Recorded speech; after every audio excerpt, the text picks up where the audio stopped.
Hello po, magandang araw po sa inyong lahat. This is Annie Sibcon. So, eto si BP Sara ay nagpa-press con sa Kamuning Bakery dyan sa may Quezon City. At kung ano-ano na naman ang mga sinabi nito patungkol nga kay PBBM, tinira niya na naman po si PBBM. No? At syempre, hindi po papabayaan ang ating attorney Claire Castro na spokesperson ng Malacanang ang kanyang mga pahayag at ito po ay binasag na naman ni attorney Claire Castro. So pakinggan po natin kung ano ang mga binitawang salita ni BP Sara at talagang kayo na lang po ang humusga sa ating BP na malinis, matalino, walang bahid dungis. Yan po ba ang gusto nyo mga DDS? So eto na po, pakinggan po natin.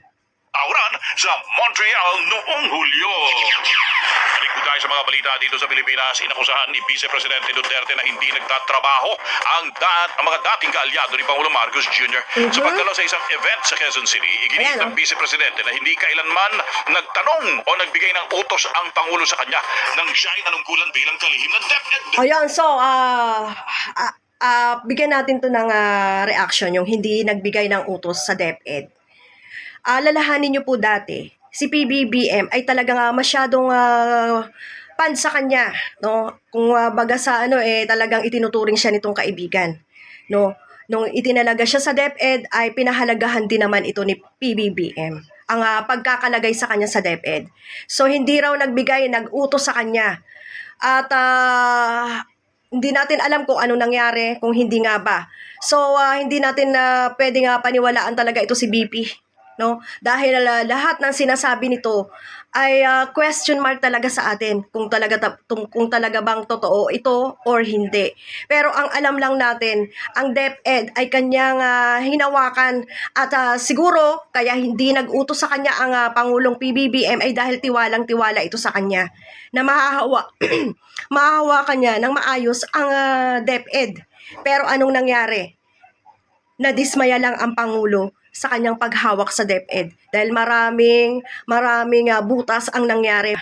Kaya dito ay hindi siguro kaya hindi na nag-utos sa kanya ay ginusto na rin ni PBBM na tanggalin siya sa DepEd. At ito nga po ay nangyari nung time na nag-rally ang mga vloggers na ang hinihiling lang naman ng mga vloggers ay mag-resign sa DepEd dahil marami na nga pong issue, marami nang ugong-ugong or marami nang naririnig na failure ng DepEd noon. Naalala nyo, naging kulela tayo. Kulelat ang mga mag-aaral sa statistics ng tungkol sa education, 'di ba? Nung time niya, kaya minarapat na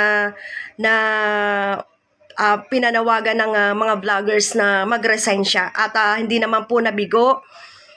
Buti na lang at nakinig siya at doon na nga po tuloy-tuloy na kung ano-ano na ang hindi pagkakaunawaan nila ni PBBM. At naaalala ko pa po, yung K-12, hindi niya po ito alam.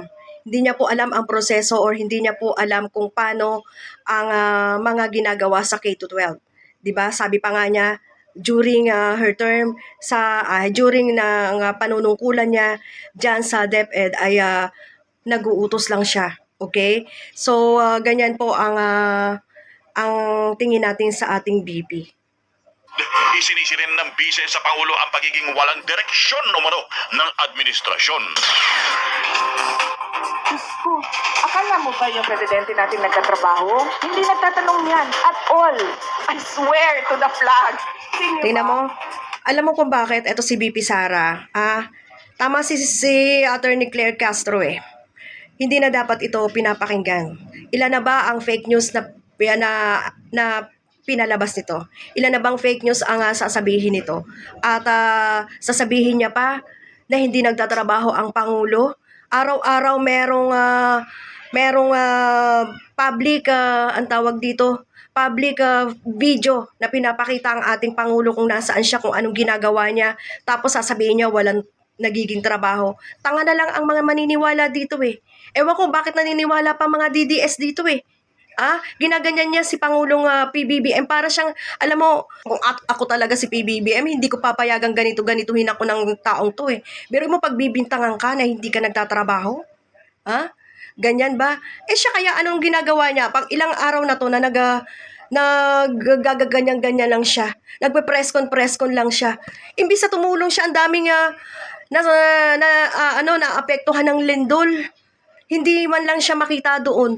Kung hindi, nandito siya kung ano-anong ginagawa niyang press con at kung ano-anong sinasabi niya. Samantalang ang Pangulo kung saan-saan pumupunta. Para lang mapasaya at maibangon ang ating bansa. Sara? Ewan ko kung sino pang naniniwala sa'yo.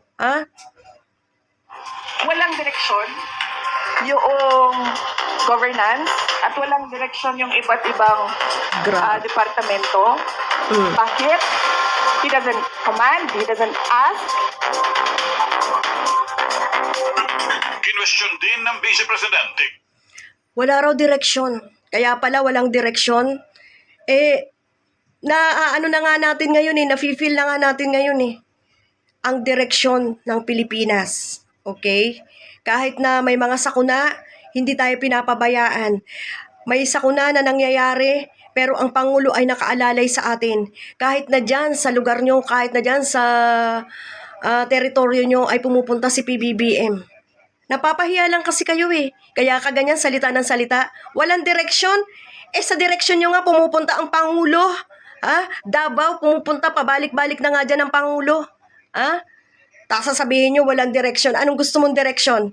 Ikaw nga asan ang direksyon mo ngayon? Direksyon mo na magpa-interview ng magpa-interview? Ano ka? Anong mapapala namin sa pagpapa-interview mo? Sara? Kung bakit tiwala si Pangulo Marcos Jr. na hindi madadawit ang kanyang tanggapan sa maanumalyang flood control project. Hinala ni Duterte posibleng alam na ng Pangulo ang resulta ng investigasyon kahit gumugulong pa lang. Kaya tiwalang hindi madadawit sa kontrobersya. Pinalaga naman ang Yan. Thinking, advanced thinking. Ano ka, adik ka ba, Sara? Ganyan ang mga adik, talaga nga nag-a-advance. Tamang hinala. Akalain mo ba naman na hindi raw kaya alam na ng Pangulo ang resulta ng investigasyon, kaya alam ng Pangulo na hindi siya madadawit. Ano ka ba, Sara? Ginagawa mo, yan kasi yung sinasabi mo, yan kasi yung ginawa ng tatay mo dati, nung presidente pa siya. Siyempre, ikaw, malaki ka na nung, ganyan na, matanda ka na nung naging presidente ang tatay mo. Alam mo na kung ano ang ginawa ng tatay mo. Kaya ngayon, binibintang mo sa Pangulo kung ano yung mga ginawang proseso ng tatay mo. Kung ano yung mga pangalilin lang ng tatay mo. Kung ano yung mga pangmamanipula ng tatay mo noong presidente pa siya. Kaya ngayon, ganyan din ang tingin mo kay PBBM. Wag ganun, Sara. Wag kang ang hirap lang magsalita. Kasi advanced thinking, alam nyo na yan. Tamang hinala ka, Sara. Hanya ang mga panibagong patunsada ni Vice Presidente Sara Duterte. Sinabi sa DZMM ni Palace Press Officer Claire Castro na hindi dapat bigyang bigat ang pahayag ng pangalawang Pangulo na karaniwan naman anya ay galing sa fake news. Yes. Batid din anya ng taong bayan ang pagtatrabaho ng Pangulo sa gitna ng iba-ibang sakunang pinagdaanan ng bansa. Hindi ko po alam kung bakit pinapansin pa po ang mga salita ng Vice Presidente. Wow! So yan po siguro ang nangyayari at masasabi ng Vice Presidente na kadalasan ay wala sa Pilipinas. So siguro harap-harap din po, papayo ko na rin sa kanya. Umarap po siya sa salamin at kausapin ang sarili niya, ako ba'y may nagawa sa bayan? Yes! Alam mo to si Sara, parang si Kiko lang to Tama, parang si Kiko lang to spoiled. Hindi spoiled Nasira na yung utak. Kaya kung ano-ano na lang. Wala na sa kanya yung reality. Wala na sa kanya yung reality. Nasa ibang mundo na ang ginagalawa ni Sara. May mundo na pong iba. Kaya ewan ko yung naniniwala rito kay Sara, wala ring sariling bait. May sariling mundo rin yung mga naniniwala rito kay Sara. Biruin mo, basag ka na naman ngayon kay Attorney Claire Castro. Tumingin-tingin ka raw sa salamin. At bakit daw pinapaniwalaan ka pa? Tanungin mo yung sarili mo habang nakatingin ka sa salamin kung may nagawa ba ako. Kung meron bang maaalala sa akin ng mga tao. Alam mo kung ano lang maaalala sa'yo, Sarah? Yung ka-fake newsan mo, kasinungalingan mo, magnanakaw mo. Ano pa ba ang maaalala sa'yo? Ha? Yung kabaliwan mo. Yung may sarili kang mundo. Yan lang ang magiging legacy mo. Yan lang ang maiiwan mo dito sa mundo. Alright? Oh. Nakita mo? Basag. Boom! Basag. Oh, yan. So, yun lang po, guys, ha. Maraming salamat po sa pakikinig at talagang nanggigigil ako rito kay Sarah. Ginaganyan-ganyan niya ang aming Pangulo. Wala raw nagawa, wala raw direksyon. Wow! Ikaw ang walang direksyon dahil hindi mo alam kung saang bansa ka pupunta, Sarah. Hindi mo alam kung ano ang mangyayari sa'yo sa 2028. Ha? Hindi mo alam kung ikaw ba ay lilindulin dyan sa Davao, kung ikaw ba mismo ang lilindulin. Ha? Kaya mag-ingat-ingat, ha? Mag-ingat-ingat sa mga pinagsasabi mo. Alright? Gigil na kami sa'yo.